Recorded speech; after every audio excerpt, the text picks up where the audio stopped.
In recent days, Newcastle United have appointed a new pivotal figure to their board of directors to help push forward the city centre and stadium development of St James's Park. What's that going to be? What's it going to shape up like? How's it getting on with the Premier League and Manchester City's unlawful action against them in their pursuit of getting sponsorships fairly registered? So how does that impact Newcastle United? And what else is happening in the world of the Toon?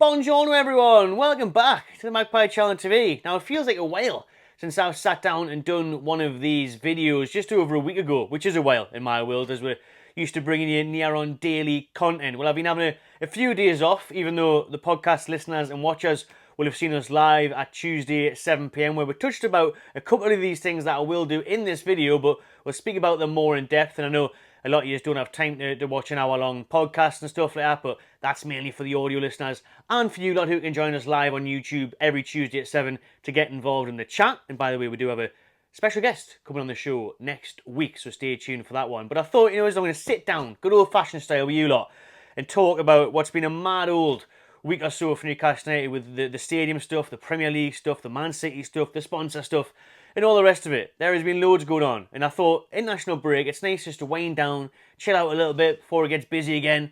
And obviously last week it was a chaotic week at the Theatre Royal. A great week, but a really insane week. And obviously in between all that, I managed to interview Alan Shearer and play golf with him as well. So it's been a bit mental, to be honest with you. I haven't really been able to process it all. But I thought, you'll be missing it. You'll be missing this old face, won't you? Probably not, no. But I thought I'd jump back on anyways to say hello to everyone, let us know what you are doing, how you are feeling in the chat, and most importantly, again, with this subject at hand, all of them, to be honest with you, what's your opinions on it? And yeah, it's good to see you all again and just to touch base because, there's no match this weekend, international game, England-Greece tonight. So I thought we'll jump on now in case it's a quiet weekend and we need to recap really on all this Newcastle United news. Now, telling you, Newcastle again are just milking out little bits of information, drip feeding it to the masses about what's happening next. We had Brad Miller, CEO, last week talking about the St James's Park future. Once in a generation. Don't want to get it wrong. We all can't have regrets. That all signaled to me that we were going to do a brand new stadium. And then, again, more things are just trickling out. We can't ignore them. We have to talk about them. I've just realised. Got the hat on, right? Magpie Channel caps. There is literally 2 of these left in the world. I'm wearing the hoodie. Those are sold out. Might bring them back in the winter with the woolly bobble hats. But right now, these caps, sun's shining, so you can still use them. Might not be warm, but the sun's shining. So get them where you can. 2 left on the magpiechannel.com. And that's them done until next summer. Even if they come back then. Anyways, let's read. I want to read what Newcastle first said 3 days ago about appointing Roger Thornton to the board of directors. So we're going to talk about why this appointment is so important and pivotal to the future of not just Newcastle United Football Club, but Newcastle City Centre. So let's put them on, because they're appointing him to make big moves, all right? It's no coincidence. And again, these are just little things they're putting out there. The statement's not long. So basically, born in South Shields, Roger is head of property at Moccombe Estates Limited, an asset management company that focuses on a portfolio of global office, retail, hotel and leisure assets for the family of Newcastle United co-owner Jamie Rubin. So I'm going to stop it right there. Right there, I'm going to stop it before we just read out the full statement. We're going to pick apart it. So on that part, right, retail, hotel and leisure assets for Rubin. This is where we're going with this, okay? Because this shows that it's not just about building the East Stand or the Gallagher end up or whatever they can do by a few thousand. There is going to be a major overhaul of this area of a new stadium, and it will include the likes of a hotel and retail and offices. Apparently Newcastle are already buying buildings, shall I say, in and around St James's Park, doing them up. Things like that. That's been reports from on Twitter and everything. So you're seeing journalists report that now and whatnot. So they are looking to do that. I mean, currently they've got the offices at St James's Park. But if we were going to knock that down or extend the stadium, complete rebuild or whatever else it may be in and around the surrounding areas, we are going to be doing vast improvements. And this is what kind of was signalled by the Saudis when they first came in. It's going to be a huge project this. It's not just, you know, the stadium or whatnot. It's the surrounding areas. It's the whole Cellar theme. We've seen the Cellar stack fan zone.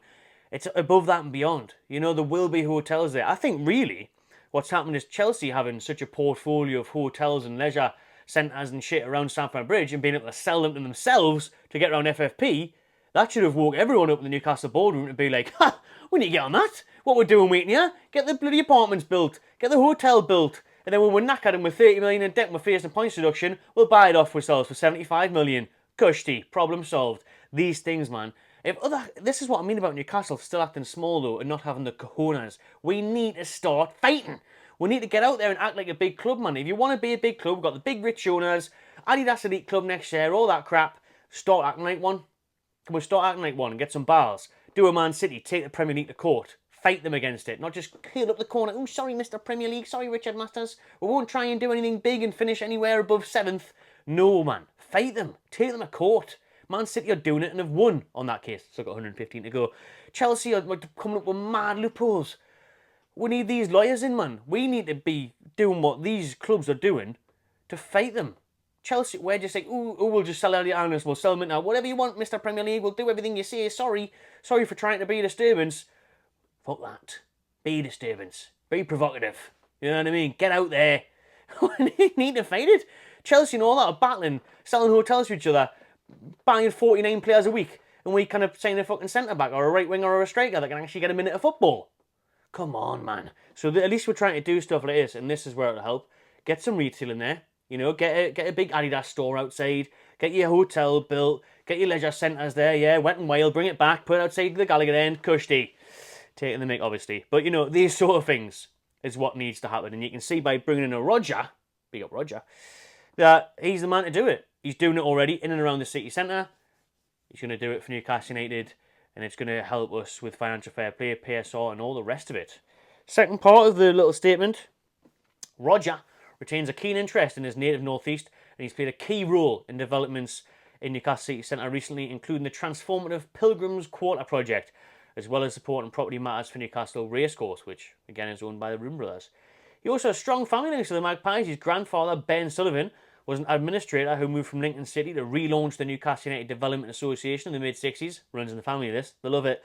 Ben played a key role in supporting ground improvements at St James's over many years, including securing funding to build the existing East Stand structure, which opened in 1973. Imagine in the 1970s and 60s, right? If there was people like me, I guess it was just in the Chronicle back then, YouTubers, imagine that back in the 60s or 70s talking about, the East Stand structure's getting done. It's mad to think, but everyone was just in the pubs reading the newspapers about it. But there you go. Listen, it's mad that it runs in the family. He's got links there to the current developments in the city centre, but obviously you go back in time, and his grandfather there, Ben, played a major role in the East Stand. So the links are there.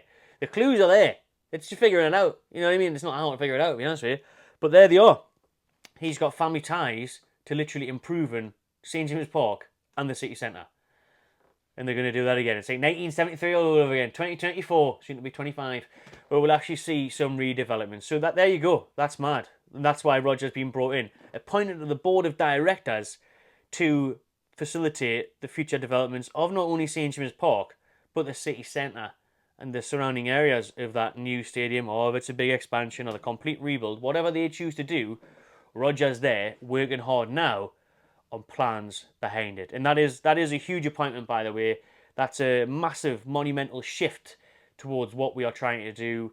He'll be absolutely essential going forward for this whole project. You know, remember they are calling it a state-of-the-art project, once in a generation, all of that. So Mr. Thornton there is going to be a key figure behind it. It's good that we are bringing people like this in, because obviously we all know, unfortunately, Darren Eales will be stepping down due to ill health. The likes of Silverstone, he really works on the sponsorship side of things. You know, your Adidas deal, he was behind that. And you've got the other people working tirelessly there. It's good to just have someone come in who can just focus on infrastructure and developments like that. And that, honestly, like I said, I mentioned the Chelsea stuff, and look at Man City are expanding their stadium again and putting a hotel on the end of it and a concert hall and everything like that, you know. So that's what we need to be on. We need to get on stuff like that. And that's how you grow the club, grow the finances most importantly, which then means you can battle FFP and compete with the Premier League, which obviously, as we know at the minute, they don't want us to do. You know, Man City are doing it. complaining to them, winning their lawful case against the Premier League, saying it was unlawful, their unfair treatment of their sponsorship values. Surely Newcastle are going to be knocking on the door now with big sponsors and ready to go. I'll be raging if we're not, man, because why the hell aren't we? You know what I mean? The training ground, the training kit, everything. Push it through, get it done. I thought this was big news as well, by the way, across from Spain, where Riyadh Air are now taking over Atletico Madrid's Estadio Metropolitano Stadium. There you go, a bit of Spanish for you there. Learning Duolingo and all that. You know, they're taking over their stadium, and that's a big sponsorship money there. They were already front of shirt sponsor. Now they are also stadium naming rights sponsors. So it shows the impact that Saudis are having around the world. We've seen again in La Liga, they are taking over. It's now going to be Riyadh season La Liga. So like how it's Barclays Premier League, Riyadh season La Liga. So you've got a Saudi, it's mad. Literally a Saudi player sponsoring the Spanish league. It's crazy. And you've seen all Riyadh seasons, obviously the one that puts all the boxing on. They're doing it this weekend in Saudi, flying through Jordi out and that. Would be nice if that would get over there. But I don't really cover boxing much, but it'll be a lovely trip, first class and whatnot. Watch it in the flesh. Anyways, I mean, obviously did the Joshua fight at Wembley, so they are taking over. They just bought Selfridges, PIF as well, 40% I think it was, something like that, of Selfridges, so that should be another sponsor for the tune. Selfridges, James's Park. Retail, we're talking retail, big massive Selfridges outside of the Leazes end, quality. We'll wait and see. But these things are popping up all over the place. All these little things popping up everywhere. The Saudis, the sponsors. It's really interesting, the Premier League stuff with Man City. There's so much going on there where they're saying, you know, that they were totally bang out of order. Man City are saying that other Premier League teams were brainwashed by the Premier League and misled and all that. So it's crazy the battle that they've got going on there. And also now the Premier League are immediately reacting to that, holding emergency meetings. An emergency meeting is meant to be happening next week with all Premier League clubs to discuss what's happening going forward. So this better not, but I'm sure it will, stitch off the tune. Because as we know, after Manchester City won that case against sponsorship values and all that, ATPs and all the rest of it, we are hoping that, oh well, now we can announce a brand new sponsor, Aramco, 100 million a year, all that. Yeah, it's you just know the Premier League in this emergency meeting are just going to talk absolute waffle. Somehow make it all void, get away with it. And oh yeah, it was unlawful, but tell you what, from today, sorry, no more. That'll be typical tune. We've seen it. We've seen it from the documents literally 5 days after the takeover happened. You know, all the Premier League clubs whinged about it. Premier League brought these rules in place, stopped the sponsors from the region that you're sponsored by, the Gulf area and all that. So, honestly, I cannot be asked to get into the depths of it all. With, like I said, a little bit of the podcast talked about it, but my brain's still tired. So we're not going to go into all that. But it is mental, it is crazy, and it is very unfair. But hopefully we can sort things out. Get on track, good old Roger will sort out, get the stadium sorted, get the sponsorship sorted, and who knows, we might actually be able to have a third choice striker and a new centre-back and right winger anytime soon. That would be nice. And compete with the elite. We shall see. Interesting times ahead. Let me know what you think in the comments below, people. Thanks for watching. Subscribe to my channel TV. Enjoy yourself.